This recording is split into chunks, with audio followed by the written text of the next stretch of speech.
तो 2026 में ही कल्कि का उदय होगा, लेकिन कल्कि का उदय, उनकी शक्तियों का उदय इस धरती पर नहीं होगा। और आपने कहा कि धरती से किसी का चयन होकर उन्हें ले जाया जाएगा, तो क्या सशरीर कल्कि वहां जाएंगे या सिर्फ आत्मिक रूप में? वही एक जगह है जहां हम सशरीर जा सकते हैं और किसी लोक में हम नहीं जा सकते। कल्कि का शरीर, जो जिस शरीर को हम कल्कि के रूप में पहचानेंगे, वो तो इस धरा पर पहले से मौजूद है, लेकिन उनके भीतर उस ईश्वरीय शक्ति का आना और फिर उनके शरीर से उस ईश्वरीय शक्ति का कार्य करना, ये वो घटना है जो कल्कि के उदय के रूप में जानी जाएगी। अमेरिका से कोई उसकी ताकत नहीं छीन रहा, चाइना से कोई उसकी ताकत नहीं छीन रहा, रशिया से कोई उसकी ताकत नहीं छीन रहा, भारत की संप्रभुता को कोई नहीं छीन रहा, इस्लाम कहीं खतरे में नहीं है। लेकिन मुझे बताइए, कौन तैयार है इस बात को मानने के लिए? ये शब्द भी इन हवाओं के अंदर गूंजेंगे, युगों युगों तक गूंजेंगे। तो जब वो ईश्वर के सामने ये कहेंगे कि हम तक ये संदेश नहीं पहुंचा, तो उन्हें यही क्षण दिखाया जाएगा कि देखो, तुम्हारे सामने कितनी बार ये चर्चाएं हुई थी धर्म की, सनातन की, लेकिन तुमने उसे स्वीकार नहीं किया। धन्य है हम लोग जो 2026 के साल में इस धरा पर मौजूद हैं और हमें वो सब कुछ देखने, सुनने, समझने को मिलेगा जो इस धरा के लिए इतना महत्वपूर्ण है, जिसका वर्णन हम युगों युगों तक आगे, जिसके बारे में सुनते रहेंगे, समझते रहेंगे। जय सनातन धर्म की। स्वागत है आप सभी सनातनियों का आज के पॉडकास्ट में। आज हमारे साथ जुड़ रहे हैं सनातन ऋषि मनोज गुप्ता सर। जी हाँ, आपने पहले भी उनको इस चैनल पे कई बार सुना है और आप सब ने उन्हें बहुत प्रेम और सम्मान दिया है। तो आज स्वयं वो जयपुर से चलकर दिल्ली आए हैं हम सब से मिलने के लिए। तो चलिए उनका स्वागत करते हैं।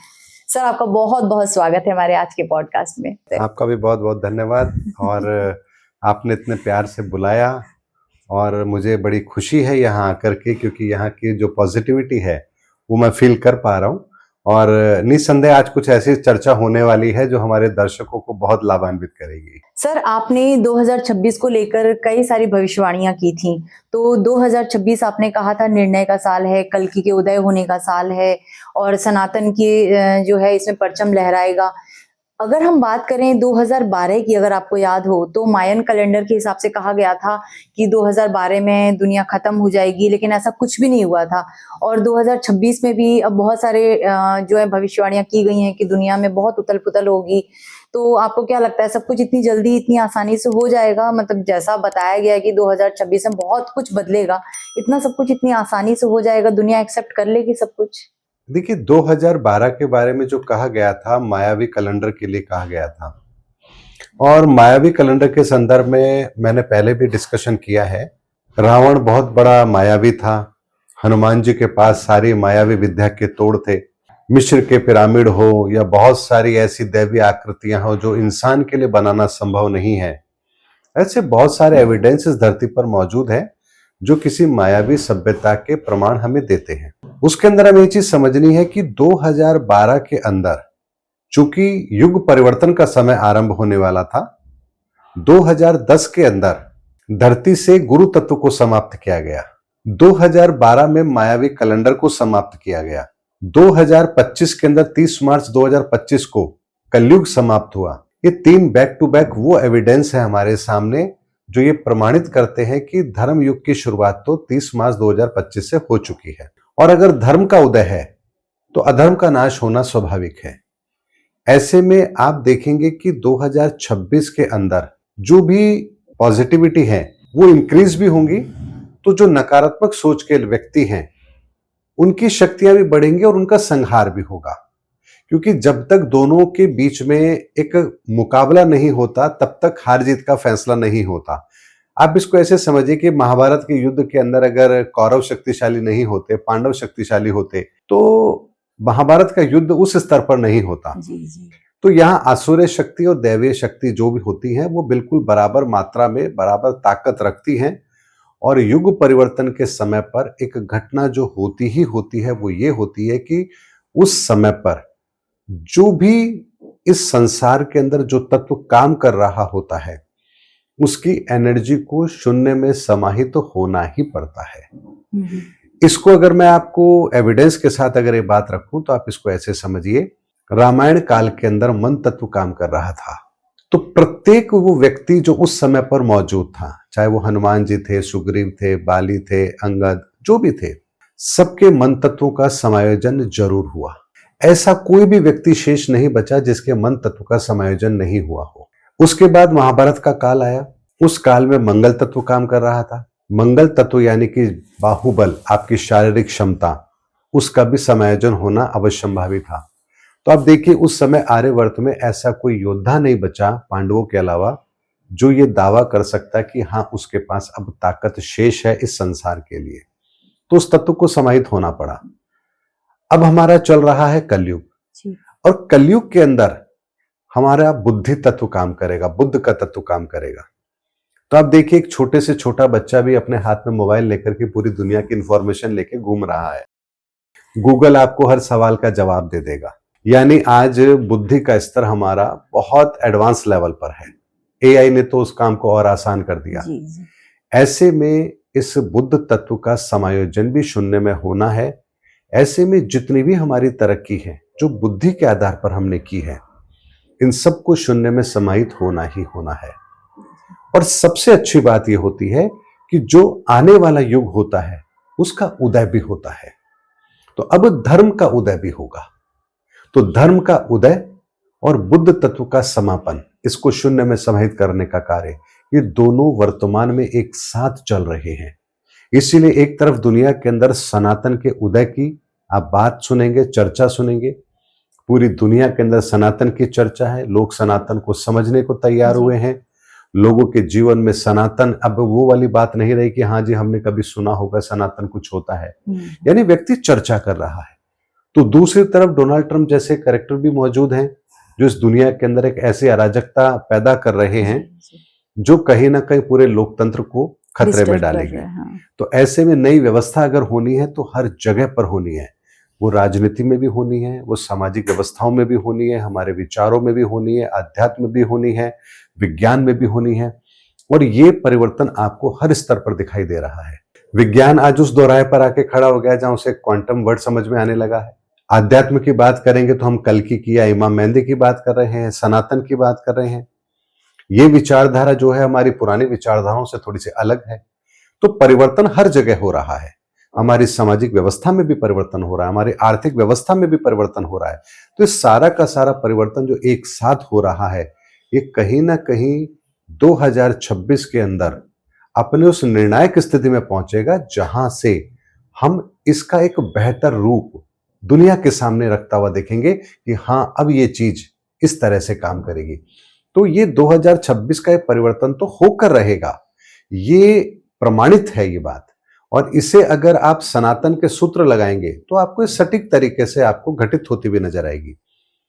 इसको ऐसे समझिए कि 5 के बाद 6 आता है, 6 के बाद 7 आता है। दुनिया में आप कोई सा भी धर्म ले लीजिए, कोई सा भी विज्ञान ले लीजिए, किसी भी तरह का मेथड लगा लीजिए, आप इस सीक्वेंस को हटा नहीं सकते, खत्म नहीं कर सकते। ये इसी तरह से चलेगी। और हमारे इस ब्रह्मांड के विस्तार का सूत्र भी क्या है, इसको समझाने के लिए भगवान गणपति ने गणित विधा हमारे सामने रखी है।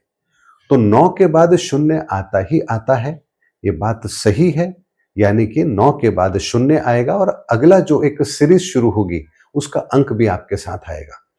ऐसे में हम 49 से 50 के उस सेगमेंट में खड़े हैं जहां 5 अर्थात अगले धर्म युग का आरंभ और 0 अर्थात 4 की सीक्वेंस को 0 में कन्वर्ट करके 50 के दायरे में हम खड़े हैं जहां ये इस ब्रह्मांड में परिवर्तन एप्लीकेबल हो रहा है।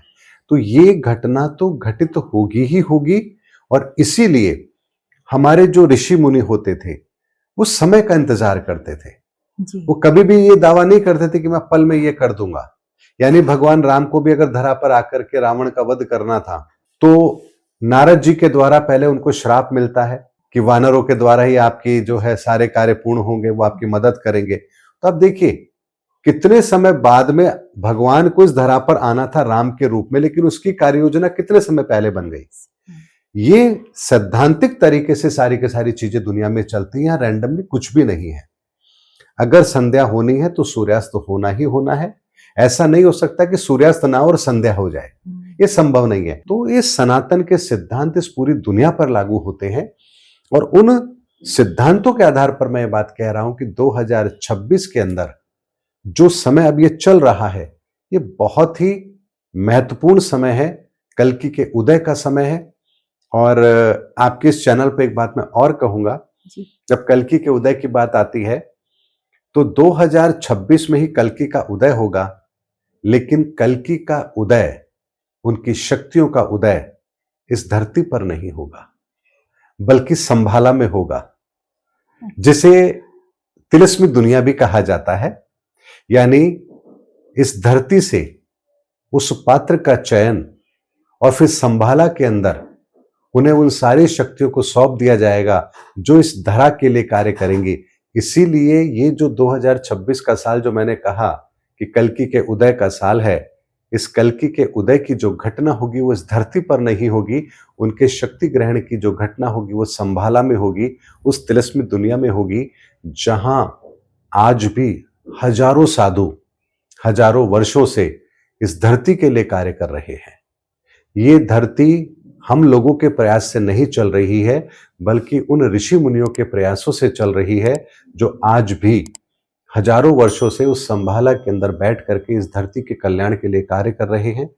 और जब उन्हें इस धरती पर कुछ कार्य घटित करने होते हैं, कुछ कार्य करने होते हैं, तब इस धरती से ही किसी पात्र का चयन होता है, उन्हें वो संकेत दिए जाते हैं, कुछ मामलों में उनको वहां ले जाया जाता है, वहां ले जाकर के उन्हें अपनी शक्तियों से परिचय दिया जाता है, उनका परिचय कराया जाता है, उन्हें कुछ ऐसी इंफॉर्मेशन दी जाती है जो इस धरती के लिए महत्वपूर्ण हो, और फिर वो यहां पर आकर के वो कार्य करते हैं जो एक साधारण इंसान के लिए करना लगभग असंभव है। जी। जितने भी हमारे साइंटिस्ट हुए हैं, उनकी कभी आप ऑटोबायोग्राफी आप पढ़ेंगे तो आप उसमें पाएंगे कि कहीं ना कहीं उन्होंने किसी दैवीय ऊर्जा की बात की है, किसी ईश्वरीय ऊर्जा की बात की है, किसी ऐसे अलौकिक अनुभव की बात की है जो उनके जीवन में घटित हुई, उसके बाद ही उन्होंने वो महत्वपूर्ण कार्य किए जो वो कर सकते थे। तो बहुत कुछ ऐसा होना है 2026 में, जिसके संदर्भ में मैं यही कहूंगा कि अभी अगर मैं बहुत डिटेल में बताऊंगा तो लोगों के ऊपर से निकल जाएगी, लेकिन मुझे तो सारी बातें पता है, कब होना है, कैसे होना है, किस तरह से होना है। बहुत सारे दिव्य संदेश इस तरह के लिए आ रहे हैं, हमारी विचारधारा को परिवर्तन करने के लिए आ रहे हैं। और सबसे बड़ा महत्वपूर्ण कार्य जो इस धरा के लिए होगा वो यही होगा कि हम अपनी विचारधारा में वो परिवर्तन लेकर आएंगे जो परिवर्तन आज तक इस कलयुग के अंदर हम नहीं ला पा रहे थे। जब समय काम करेगा तो हमारे भीतर वो परिवर्तन भी आएगा। इसीलिए बाहरी क्रियाओं से हमने अपने आप को सुधारने के तो बहुत सारे प्रयास कर लिए, लेकिन अब समय वो है जब हर इंसान अपने आप को भीतर से भी साफ करेगा, शुद्ध करेगा। और ये कार्य बिना धर्म की स्थापना के नहीं हो सकता, सनातन के नहीं हो सकता, क्योंकि सनातन वो सूत्र है, वो बीज है, जिसे अगर इंसान के हृदय में रोपित कर दिया जाए तो वो परिवर्तित ना हो, उसका जीवन परिवर्तित ना हो, ये संभव ही नहीं है। जैसे एक बीज को धरती में डाल दें आप और वो पौधा ना बने, अगर उसको सब कुछ अनुकूल मिल रहा है तो ये संभव नहीं है। अगर बीज सही है तो उसका अंकुरित होना तय है। इसी तरह से सनातन अगर आपके हृदय के भीतर अगर वो बीज रोपित होगा तो उसका उदय होना सुनिश्चित है। और ये इतना बड़ा एक तरह से मैं कहूं इस धरा के लिए कार्य है जो 2026 से जिसको पूर्ण रूप से आरंभ होना है। इसीलिए 2026 का साल तो वो साल बन रहा है जिसके संदर्भ में मैं यही कहूंगा कि धन्य है हम लोग जो 2026 के साल में इस धरा पर मौजूद हैं, और हमें वो सब कुछ देखने, सुनने, समझने को मिलेगा जो इस धरा के लिए इतना महत्वपूर्ण है, जिसका वर्णन हम युगों युगों तक आगे जिसके बारे में सुनते रहेंगे, समझते रहेंगे। आप सोचिए कि काश वो दिन जब भगवान राम इस धरा पर थे और हम कहीं वानर बनकर के भी या गिलहरी बनकर के भी उस कार्य में सम्मिलित थे, तो अहो भाग्य हमारे। और ठीक ऐसा ही समय वर्तमान में चल रहा है, जहां हम कौन गिलहरी के रूप में, कौन हनुमान के रूप में, कौन अंगद के रूप में, कौन विभीषण के रूप में, किस तरह से उस राम के साथ जुड़ करके कार्य करेंगे। तो हमारा वो भाग्य कि हम 2026 में इस धरा पर मौजूद हैं और उस युग परिवर्तन के कार्य के लिए अपने आप को तैयार कर रहे हैं। इससे बड़ा अहोभाग्य हमारा कुछ और हो नहीं सकता। जी, इतनी सुंदर आपने मन को खुश करने वाली बात बोली कि 2026 एक निर्णायक साल है। लेकिन सर, इतनी सारी बातों को सुनने के बाद एक छोटा सा क्वेश्चन और मन में आया। जैसे आपने कहा कि कल्कि का उदय होगा, कल्कि का जो अब मतलब जो कार्य के लिए उन्हें कलयुग में आना था, उस कार्य को उन्होंने अब करना 2026 में वो शुरू करेंगे, लेकिन धरती से नहीं, संभाला से। पर जो संभाला में जहां तक मैंने सुना है, हम सशरीर नहीं जा सकते। और आपने कहा कि धरती से किसी का चयन होकर उन्हें ले जाया जाएगा, तो क्या सशरीर कल्कि वहां जाएंगे या सिर्फ आत्मिक रूप में? देखिए, संभाला के अंदर सह शरीर जाया जा सकता है। अच्छा। ऐसा नहीं है कि आप वहां सह शरीर नहीं जा सकते, आप जा सकते हैं। वही एक जगह है जहां हम सह शरीर जा सकते हैं, और किसी लोक में हम नहीं जा सकते। इस धरती के लिए अगर ईश्वर को कोई कार्य करना है, तो इस धरती के पास ही एक ऐसी जगह तो उन्हें चिन्हित करनी होगी जहां से धरती के लिए कार्य हो सके। तो यहाँ दो मेथड काम करते हैं। धरती के लिए अगर कार्य करना है तो वो भगवान के रूप में इस धरा पर आते हैं, हमारे बीच में हमारी तरह बनकर आते हैं, तब इस धरा पर वो कार्य करते हैं, तो उन्हें हम भगवान कहते हैं। यानी भगवान केवल इस धरा पर होंगे और कहीं नहीं होंगे। दूसरा, एक जो दुनिया हमें दृश्यमान दिख रही है, इसी तरह की एक दुनिया इस धरा पर है जो अदृश्य है, जिसे हम तिलिस्मी दुनिया कह सकते हैं, संभाला कह सकते हैं, जहां पर वो पवित्र ऊर्जाएं काम करती हैं। इस बात को ऐसे समझिए कि विवेकानंद हैं, या मोहम्मद साहब हैं, या महात्मा बुद्ध हैं, या जितने भी ऐसे अवतार या ऐसे व्यक्ति जो इस धरा पर आए हैं, जब वो श्रेष्ठ कार्य करते हैं, श्रेष्ठ कार्य का मतलब क्या होता है? जो कार्य आपने अपने लिए नहीं, अपने परिवार के लिए नहीं, बल्कि दूसरों के लिए किया, वो ईश्वर की नजर में श्रेष्ठ कार्य होते हैं। और जब आप उन कार्यों को करते हैं, तो आपकी ऊर्जा का जो निर्माण होता है वो श्रेष्ठ कार्य के द्वारा होता है। तो ऐसे में आपकी ऊर्जा को भी आपके इस शरीर के छोड़ने के पश्चात भी एक कार्य दिया जाता है, जो कार्य आप करते हैं, और उस कार्य को करने के लिए उन आत्माओं को संभाला के अंदर वो स्थान दिया जाता है, उस कार्य में लगाया जाता है। देवता जो होते हैं वो ईश्वर के अधीन कार्य करते हैं, फरिश्ते होते हैं वो इस तिलिस्मी दुनिया के अंदर काम करते हैं। यानी ऐसी पवित्र आत्माएं जो इस धरा के लिए आगे भी काम करना चाहती हैं, जिनका चयन ईश्वर के द्वारा होता है, वो वहां रहती हैं, कार्य करती हैं। और वो एक ऐसी दिव्य नगरी है, ऐसी दिव्य ऊर्जा का वो स्थान है जहां समय थम जाता है, जहां आपके विचार इतने पवित्र होते हैं कि विकार आपके भीतर आ ही नहीं सकते, और वहां जो शब्द कहे जाते हैं वो इतने पवित्रता के साथ होते हैं कि जो शब्द कहा जा रहा है वो आपके हृदय में ठीक वैसे ही उतरता है जैसे कोई चीज हम डाउनलोड करते हैं। और वहां आपके भीतर कोई इस तरह का प्रश्न नहीं होता कि ऐसा क्यों, वैसा क्यों नहीं। यानी इतनी सहजता के साथ आपको बातें समझ आती हैं कि आपको लगता है कि कितनी पवित्रता के साथ ये जगह बनी है, काश हम यहीं रह जाएं। लेकिन चूंकि इस धरा के लिए भी कोई कार्य किए जाने होते हैं, इसीलिए उन लोगों का जिनका चयन होता है उन्हें यहाँ भेजा जाता है। लेकिन जो छोटे स्तर के कार्य होते हैं, यानी कि बहुत सूक्ष्म लेवल पर नहीं, भौतिक स्तर पर बहुत छोटे से काम होने हैं, जब उन लोगों को वहां ले जाया जाता है तो वापस आते हैं वो, तो उनकी स्मृति से वो चीजें मिटा दी जाती हैं। अच्छा। यानी उन्हें ये ध्यान नहीं होता कि हम वहां जाकर आए हैं। लेकिन जो बड़े कार्य होते हैं, जो महत्वपूर्ण कार्य होते हैं, जो ईश्वरीय कार्य होते हैं, दैवीय कार्य होते हैं, उन कार्यों को करने के लिए जिनका चयन होता है, उनका वहां से एक स्थायी संबंध बनता है। वो जब चाहे उस दुनिया से अपना संपर्क साध सकते हैं। ऐसे में जब हम कल्कि की बात करते हैं, कल्कि की शक्तियों की बात करते हैं, तो कल्कि को जो शक्तियां प्राप्त होंगी वो वहीं से होंगी। कल्कि के उदय का मतलब क्या?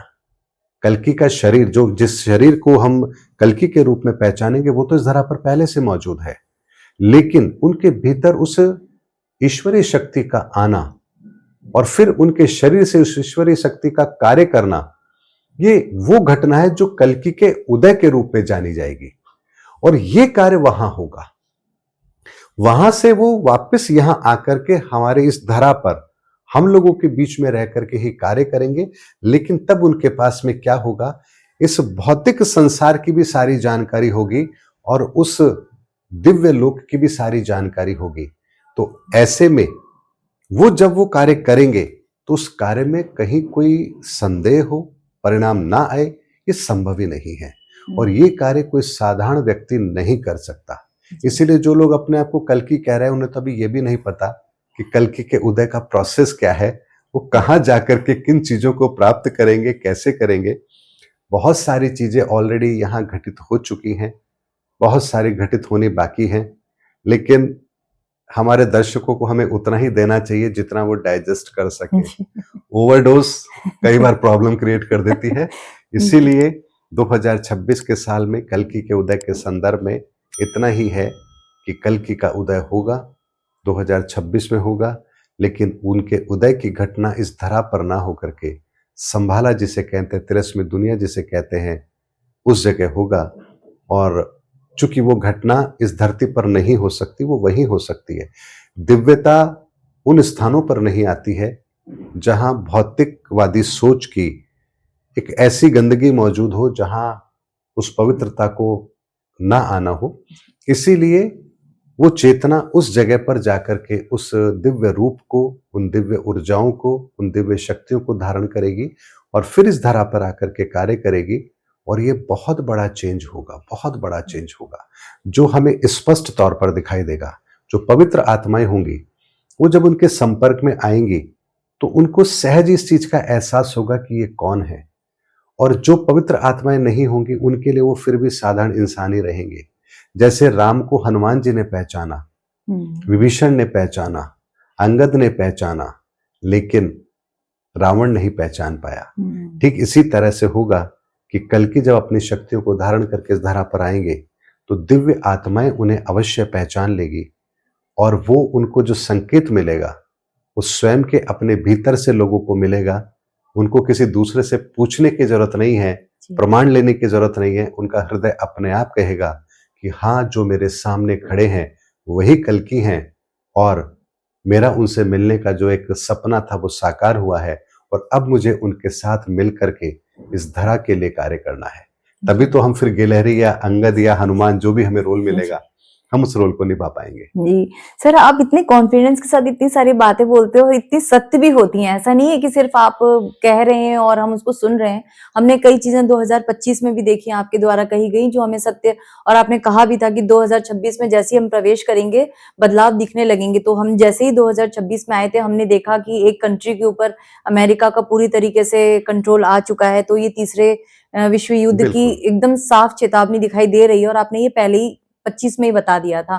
सर, आपको ये जो 2026 में होने वाला है या कल की आने वाले हैं, इतनी गहराई से ये सब बातें कैसे समझ में आती हैं, कैसे पता चल जाती हैं जो हम नहीं समझ पाते? अगर मैं आपसे कहूं कि 2018 में ही मुझे पहला संकेत मिला था कि क्या होने वाला है, और उस समय पर बहुत सारे ऐसे प्रश्न थे जो मेरे मन में आए थे जिनका उत्तर मुझे चाहिए था। और मेडिटेशन में, ध्यान साधना में बहुत पहले से करता आ रहा हूं, ये मेरे शुरू से ही मेरे हैबिट में रहा है। तो ध्यान साधना के अंदर मैं उस एनर्जी को कनेक्ट कर पाता हूं अपने साथ, और फिर एक ऐसी स्टेज होती है जहां मैं उन वार्तालाप को सुन पाता हूं जो हो रही होती है, जहां सुनने वाला भी मैं होता हूं और कहने वाला भी मैं ही होता हूं। और वो इतनी पवित्रता के साथ और इतने गहरे शब्दों के अंदर वो चर्चाएं होती हैं जो सीधे हृदय में उतरती हैं और उसका भाव समझ आता है कि आखिर क्या होने वाला है। और इन चीजों को डिकोड करने की ताकत ये भगवान गणपति के द्वारा ही दी गई है ताकि वो बातें भी हमें समझ आए। जैसे हाल ही में अभी 1-2 दिन पहले मैंने अपने चैनल पर एक वीडियो डाला था जिसमें मैंने कहा था कि ऐश्वर्य और वैभव में क्या फर्क है। ईश्वर का वरदान होता है ऐश्वर्य, और जब हमें ईश्वर का वरदान ऐश्वर्य मिलता है तो हम यशस्वी बनते हैं, हमारे गुणों की गुणगान होते हैं। और इसीलिए हमारे बुजुर्ग हमें आशीर्वाद दिया करते थे, यशस्वी भव। आपके भीतर वो चेतना ईश्वर के साथ कनेक्ट होती है, लेकिन अगर हमारे मति के ऊपर जो पर्दा है, अगर वो पर्दा नहीं होगा तभी हम अपनी मति की उन बातों को सुन पाएंगे। हमारी मति के ऊपर कौन से पर्दे डले हुए होते हैं? हमारे विकारों के। और यही प्रक्रिया अगर हम अपने जीवन में दोहरा ले कि हम अपने विचारों को शुद्ध करेंगे, अपने मति के ऊपर जो हमारे विकार हैं उन्हें हम दूर करेंगे, तो हमें भी ईश्वर की वो बातें समझ आएंगी। और 2023 से मेरे पास में बहुत सारे ऐसे दिव्य संदेश हैं जो मुझे प्राप्त हुए हैं और जिनमें भविष्य के बहुत सारे रहस्य हैं जिन्हें डिकोड भी मैंने किया है। मैंने नहीं कहूंगा कि मैंने किया है, हाँ भगवान गणपति की कृपा से वो डिकोड हुए हैं। और कल्कि के उदय का संदेश तो 2024 में ही मुझे मिल गया था कि कल्कि का उदय कब होगा, किस समय पर होगा, कहाँ होगा, कैसे होगा।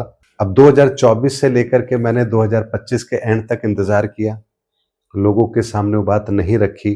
क्यों नहीं रखी? क्योंकि समय से पहले किसी बात को कहना ठीक नहीं है। लेकिन जो बात मैं आपको कहता हूं वो इसलिए कह पाता हूं क्योंकि वो प्रमाणित सत्य मेरे सामने है। और उस सत्य को कैसे जज किया जा सकता है, किन सूत्रों पर परखा जा सकता है, वो विधा ज्योतिष विधा है। और ईश्वर की कृपा से वो ज्योतिष विधा भी मुझे समझ में आती है, मैं उस चीज को जानता हूं। तो ज्योतिष विधा के द्वारा आप ब्रह्मांड के रहस्य को डिकोड करने की ताकत लेते हैं। सनातन आपको वो सूत्र देते हैं और आपकी मति आपको वो क्षमता देती है। ये तीनों कॉम्बिनेशन जब बिल्कुल अलाइन होते हैं तब आप उस हर चीज को डिकोड कर पाते हैं। और इसीलिए मैं बहुत कॉन्फिडेंस के साथ ये बात कहता हूं कि हाँ अब ऐसा होगा, क्योंकि वो घटित तो होगी ही होगी घटना। अगर 9 के बाद 0 आना है तो आना है, इसे कोई नहीं रोक सकता। अगर ये संभव नहीं है तो फिर ये धरती भी संभव नहीं है, कुछ भी संभव नहीं है। सब झूठ है कि सुबह सूर्योदय होता है और शाम को सूर्यास्त होता है, फिर वो सब भी झूठ है। अगर वो झूठ नहीं है तो ये भी झूठ नहीं है, ये भी होगा होगा और होगा। तो सर अगर आपने कहा कि ये सब कुछ सत्य है और होना ही है, तो जो थर्ड वर्ल्ड वॉर की हम बात कर रहे हैं कि 2026 में, क्योंकि अभी जैसे सिनेरियो बन रहे हैं, लगता तो है देखते हुए कि बड़े देश अगर किसी चीज के ऊपर अपना हक जमाते हैं तो वर्ल्ड वॉर की पूरी आशंकाएं हो जाती हैं कि होना ही है। तो ऐसे में जब कभी भी वर्ल्ड वॉर होता है तो बहुत बड़ी संख्या में मृत्यु होती है लोगों की, मतलब विनाश होता है और बहुत संख्या में आत्माओं को शरीर छोड़ना पड़ता है। तो यानी धरती को हल्का होने का भी समय आ रहा है। इस बात के उत्तर के लिए हम 2-3 एविडेंस लेते हैं। अगर रावण को ये समझ आ जाता है कि ये राम भगवान है और मुझे ये कृत्य नहीं करना चाहिए, मुझे माता सीता को सह सम्मान लौटा देना चाहिए, तो क्या रामायण का वो युद्ध होता? नहीं। तो केवल एक घटना ही तो होनी थी कि रावण की बुद्धि सही होनी थी, रावण मान जाता और युद्ध टल जाता। लेकिन ऐसा हुआ नहीं हुआ। दुर्योधन अगर 5 गांव देने के लिए तैयार हो जाता तो क्या महाभारत होती? नहीं होती। यानी अगर दुर्योधन केवल इस बात के लिए मान जाता कि हाँ 5 गांव दे देता हूं, क्या बिगड़ जाएगा मेरा?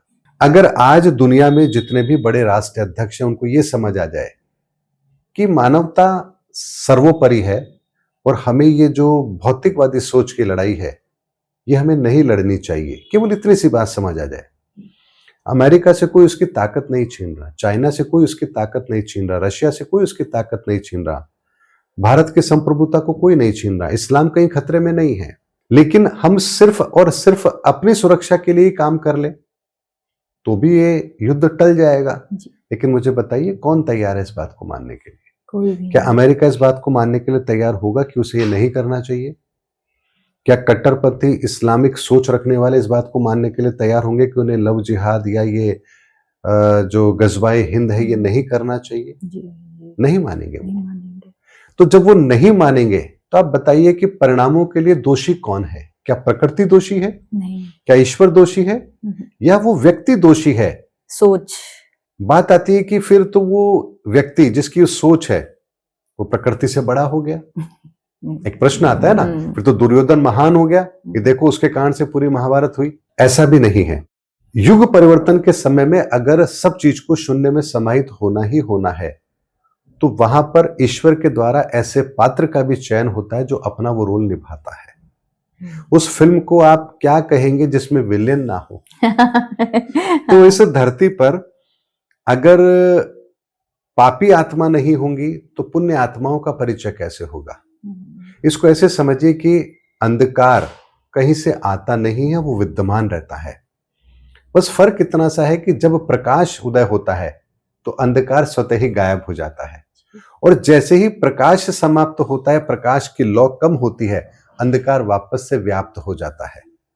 तो हमारे भीतर जब वो ईश्वरीय चेतना, ईश्वर की वो ज्योत, वो जब मध्यम पड़ जाती है, धीरे पड़ जाती है, हम सनातन से दूर हो जाते हैं, धर्म से दूर हो जाते हैं, तब हमारे भीतर वो शैतानी सोच, वो नकारात्मक विचार वो हावी हो जाते हैं।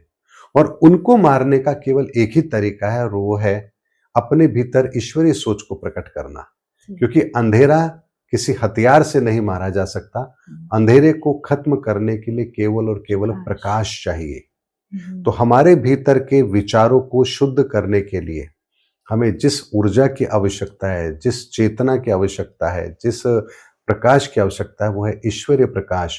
और ईश्वरीय प्रकाश को उदय करने का काम जो ऊर्जा करती है, जो विधान करता है, जो विज्ञान करता है, जो धर्म करता है, उसे हम कहते हैं सनातन धर्म जी। इसलिए सनातन का उदय हर इंसान के भीतर हो, यही एक मुहिम हमारी है।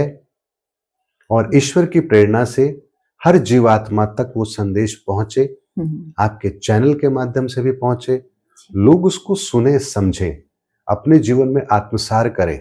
हमारा बस केवल यही उद्देश्य है। आपने, मुझे नहीं लगता कभी वीडियो ये सोचकर बनाया होगा कि इसमें व्यूज आएंगे तो हमें कुछ पब्लिसिटी मिलेगी, या मैंने कभी किसी चैनल पर जाकर के कोई अगर पॉडकास्ट बनाया है तो कभी ये नहीं सोचा कि हाँ, एक मैसेज है, एक प्लेटफॉर्म पर हम दे रहे हैं, आपकी एक अपनी ऑडियंस है, उन तक भी वो अगर सत्य का संदेश पहुंच रहा है तो हमने अपना कार्य कर लिया। हमने अपना उद्देश्य जो था, हमारी पवित्र भावना थी, हमने उसके अनुसार कार्य किया। अब इसका फल क्या होगा ये हमें नहीं सोचना, ये ईश्वर के हाथ में है। अगर हमारे विचारों से किसी एक व्यक्ति के जीवन में भी परिवर्तन आ गया तो समझ लीजिए हमने वो कार्य कर लिया जिस कार्य को करने के लिए हम इस धरा पर आए थे। जी। तो इससे बड़ा और पवित्र कार्य क्या होगा? जी। आपने जैसे कहा था ना सर कि अभी सनातन जो है, यूथ जितने हैं वो सनातन की तरफ जा रहे हैं, सनातन उदय हो रहा है। इसका मैंने अभी रिसेंट एग्जांपल देखा कि जो नया साल था 31 दिसंबर की रात, जनरली लोग जाते हैं क्लब में, पब में, वो डिस्को विस्को। अब मैंने पहली बार उस दिन न्यूज में देखा, एक कंसेप्ट था भक्ति क्लबिंग। उसमें क्या था ना, पूरी रात भगवान के भजन कीर्तन गाने भगवान से जुड़े हुए बजते रहे, और जितने यूथ थे अपने, कई तो अपने पेरेंट्स को लेकर आए और कई अपने मतलब यंग कॉलेज के बच्चे आए और झूम झूम कर, नाच नाच कर कीर्तन गा रहे थे पूरी रात। उन्होंने 31 दिसंबर की रात भगवान के रस में बिताई है। बहुत अच्छी बात है। देखिए, ये एक तरीके से उनके भीतर हल चल रहा है। किसी भी बीज को रोपित करने से पहले भूमि को तैयार किया जाता है। तो जो सनातन की चर्चा पूरी दुनिया में हो रही है, एक तरीके से सनातन का हल चल रहा है। अभी तक लोगों को ये समझ नहीं आया है कि सनातन है क्या, लेकिन उन्हें लगता है कि ईश्वर के प्रति कोई गहरी आस्था है सनातन की वजह से, जो उन्हें वहां से कनेक्ट कर रही है। तो अगर उनको इतना भी समझ में आ रहा है और वो उस रास्ते पर चल पड़े हैं, तो उनके हृदय के भीतर वो हल तो चल रहा है जहां वो बीज रोपित किया जा सकता है। तो अगर किसी का इंटरेस्ट उस जगह पर हो रहा है, वो उस दिशा में भी अपना काम कर रहा है, समझ पा रहा है, चीजों को देख पा रहा है, और फिर उसके सामने जब वो सनातन का सत्य आएगा तो उसको कितनी देर लगेगी उसको स्वीकार करने में? बिल्कुल भी नहीं, बिल्कुल भी नहीं लगेगी। तो ये कार्य प्रकृति अपने स्तर पर कर रही है, हवाएं अपने स्तर पर कार्य करती हैं। आज हम जो बैठ करके चर्चा कर रहे हैं, ये शब्द भी इन हवाओं के अंदर गूंजेंगे, युगों युगों तक गूंजेंगे। तो कितनी अच्छी बात है कि हम ऐसी चर्चा कर रहे हैं जो इस धरती के लिए बेहतर है, लोगों के लिए बेहतर है। और विज्ञान भी इस बात को प्रमाणित करता है कि हम जो शब्द कहते हैं ये कभी ब्रह्मांड में नष्ट नहीं होते, युगों युगों तक ये ट्रैवल करते हैं, फ्रीक्वेंसी ट्रैवल करती है। तो ऐसे में जो चर्चाएं हो रही है सनातन की, ये भी एक ऐसा माहौल क्रिएट कर रही है, ऐसा वातावरण क्रिएट कर रही है इस धरती पर, जो सनातन के उदय के लिए बहुत जरूरी है। कहते हैं ना कि इस धरती से करुण पुकार अगर ईश्वर तक पहुंचेगी तो ईश्वर क्यों नहीं इस धरा पर आएंगे। और हम सबकी करुण पुकार, सनातन के प्रति हमारी आस्था, युवाओं का सनातन के प्रति ये झुकाव, इस बात का प्रमाण है कि धरती दो भागों में तो विभक्त हो रही है। एक वो लोग जो धर्म के प्रति अपनी निष्ठा को समझ पा रहे हैं, अपने कर्तव्य को समझ पा रहे हैं, और एक वो लोग जिनका समायोजन तो दुर्योधन की तरह ही होना है, जिनके लिए कोई दूसरा रास्ता है नहीं। प्रकृति अपना अंतिम विकल्प वो रखती है। और देखिए, हमारी नजर के अंदर होगा कि देखिए इतने लोगों की जनहानि हुई, लेकिन प्रकृति के लिए वो जनहानि नहीं है। प्रकृति तो उन आत्माओं का समावेश उनको कहां करना है, कहां समायोजन होना है, वो उसको पता है। हमारी यात्रा इस शरीर से पहले भी थी, शरीर के बाद भी रहेगी। तो ठीक है, जीवात्मा ने इस शरीर को छोड़ा, उसके लिए अगली योनि उसके कर्मों के आधार पर तैयार है, तो प्रकृति तो उनका समायोजन कर देगी। तो हमें इसे ऐसे नहीं देखना चाहिए कि अरे इतने लोग इस धरती से नष्ट हो जाएंगे या कम हो जाएंगे। जो होगा वो आपके कर्मों के आधार पर होगा। जो जैसा कर्म करेगा, अगर किसी ने तय कर लिया है कि नियति उसके साथ यही करे, दुर्योधन जैसा व्यवहार करे, तो उसके साथ दुर्योधन जैसा व्यवहार होना है। ये हमको तय करना है कि हम अर्जुन जैसा व्यवहार चाहते हैं या दुर्योधन जैसा व्यवहार चाहते हैं। हमारे कर्म ये ही तो कोई और तय नहीं करेगा, ये हम तय करेंगे। और फिर हम किसी और को दोष नहीं दे सकते कि आपने हमारे साथ ऐसा क्यों किया, क्योंकि प्रकृति सबको मौका देती है। आज हम जो चर्चा कर रहे हैं, ये चर्चा बहुत लोग सुनेंगे, लाखों लोग सुनेंगे, लेकिन उनमें से क्या लाखों लोग इस बात को सीरियसली लेंगे? शायद नहीं, लेकिन कुछ तो होंगे। जी। तो जब वो ईश्वर के सामने ये कहेंगे कि हम तक ये संदेश नहीं पहुंचा, तो उन्हें यही क्षण दिखाया जाएगा कि देखो तुम्हारे सामने कितनी बार ये चर्चाएं हुई थी धर्म की, सनातन की, लेकिन तुमने उसे स्वीकार नहीं किया। तो अब तुम दोष नहीं दे सकते कि अब हमारे साथ ऐसा क्यों किया जा रहा है, क्योंकि दुर्योधन ये नहीं कह सकता था कि मेरे साथ ऐसा क्यों किया गया, क्योंकि भगवान श्री कृष्ण कहते थे मैं स्वयं आया था 5 गांव मांगने, लेकिन तूने नहीं दिए, तो मैंने तो उसी दिन कह दिया था कि अब विनाश होगा और उसका उत्तरदायी तू स्वयं होगा। बिल्कुल। तो यही वर्तमान में भी हो रहा है। जी जी सर, मैं मतलब समय को देखते हुए मुझे रुकना पड़ रहा है, लेकिन इतना अच्छा लग रहा है, हम 2026 की बात कर रहे हैं और इतनी मन में एक अजीब सी खुशी आ रही है कि कल्कि के बारे में हम इतने समय से सुनते आ रहे थे, जब अब उनके जब उदय का समय है, चाहे वो धरती पे ना होकर एक अच्छी स्वर्ग जैसी एक तिलिस्मयी दुनिया में भी होंगे, लेकिन जो हम जैसे थोड़े मोड़े लोग जो धर्म पर चल रहे हैं, एटलीस्ट हमें जानने का मौका मिलेगा, उनकी एनर्जी से कनेक्ट होने का मौका मिलेगा, यही हमारे लिए सबसे बड़ा सौभाग्य है। बिल्कुल। और देखिए एक बात मैं आपको और यहाँ पर कहना चाहूंगा कि संत अच्युतानंद दास जी हो या नास्त्रदमस हो, जो भी ऐसे महान वक्ता हुए हैं, महान ऋषि हुए हैं, महान योगी हुए हैं, वो सब अपना संबंध उस संभाला से बनाए हुए थे। ऐसा नहीं है, हाँ हो सकता है नास्त्रदमस को ना पता हो कि उन्हें वहां ले जाया गया, उन्हें उन शक्तियों से नवाजा गया, बाद में उनकी स्मृति से वो चीज मिटा दी गई हो, लेकिन एक योग्यता उनको दे दी गई हो। लेकिन संत अच्युतानंद दास जी समझते थे। तो इस बात की चर्चा तो 500 साल पहले हो चुकी थी कि 500 साल बाद क्या होना है। जी जी जी। तो सोचिए कि फिर सब कुछ तो पहले से ही निर्धारित है। तो जब सब कुछ पहले से निर्धारित है, तो यहां पर फिर पाप और पुण्य का खेल क्यों चलता है, लोगों के मन में एक प्रश्न आएगा। इस धरती का विज्ञान ऐसे ही काम करता है। युग के अंत में इस तरह की घटना होती ही होती है। चूंकि हर ऊर्जा का समावेश होना है, इसीलिए पुण्य आत्माएं, पुण्य ऊर्जाएं, पवित्र ऊर्जाएं, उनको भी संग्रहित किया जाता है अवतार के रूप में। तो पापी लोगों की चेतना जो होती है, पाप कर्म होते हैं, उनको भी संचित करके रावण जैसा एक किरदार रखा जाता है, ताकि इन दोनों ऊर्जाओं का बेहतर समावेश हो सके और अगले युग की तैयारी हो सके। क्योंकि इस धरती पर जो भी चीज है वो नश्वर है, तो ऊर्जाओं का रूपांतरण भी अनिवार्य है। ऐसा नहीं हो सकता कि लगातार एक ही तरह की ऊर्जा इस धरा पर हमेशा मौजूद रहे, क्योंकि इस धरती का एक नियम है, एक सिद्धांत है कि यहाँ हर चीज नश्वर है। तो भौतिक वस्तुओं का नाश होता है और ऊर्जाओं का रूपांतरण होता है। इसीलिए ऊर्जाओं का रूपांतरण आने वाले सालों में कब होगा, कैसे होगा, इसका पहले से ही पूरा लेखा जोखा तैयार कर लिया जाता है और उसके आधार पर कब कौन सा कार्य करना है, ऋषि मुनियों के द्वारा वो कार्य पहले ही कर लिया जाता है।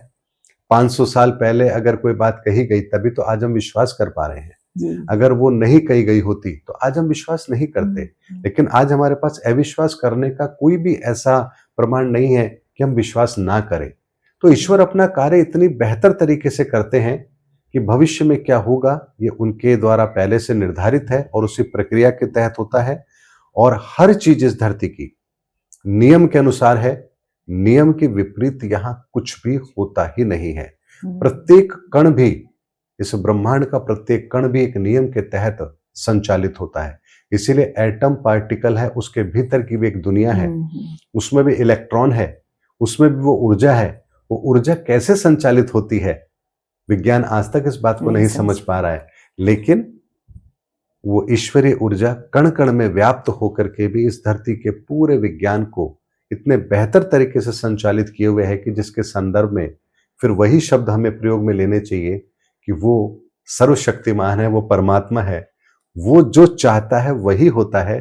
हमारी कोई हैसियत नहीं कि हम जो चाहे वो हो। इसलिए हमें अपनी इच्छा ना रखते हुए ईश्वर की इच्छा में अपनी इच्छा को शामिल कर लेना चाहिए और यही सर्वोत्तम मार्ग है हमारे जीवन के अंदर अपने कष्टों से पार पाने का और सद्गति को प्राप्त करने का। जी जी, बहुत बहुत सुंदर आपने ज्ञान दिया। आपके द्वारा जो परमात्मा ज्ञान इस धरती पर दे रहे हैं, आप जैसे लोग, क्योंकि हमने हमेशा जो है ना ऋषि मुनियों को वो देखा कि वो लंबी दाढ़ी वाले और धोती पहन के जटाओं वाले, लेकिन आज भी ऋषि हैं, बस वो एक मॉडर्न फॉर्म में है, लेकिन ज्ञान सेम वही है जो उन्होंने दिया था अपने समय पे, जो आज आप दे रहे हैं। तो मैं धन्य हूँ कि मैं आपके सामने आज बैठकर इतने शुद्ध जो ज्ञान को आपसे सुन पा रही हूँ, और मेरी जितनी भी दर्शक आज आपको ये सुन पाएगी, हम सबका ओ भाग्य है सर। बहुत बहुत धन्यवाद। बहुत बहुत धन्यवाद आपका भी और आपके दर्शकों का भी। जय सनातन धर्म की। जय सनातन धर्म की।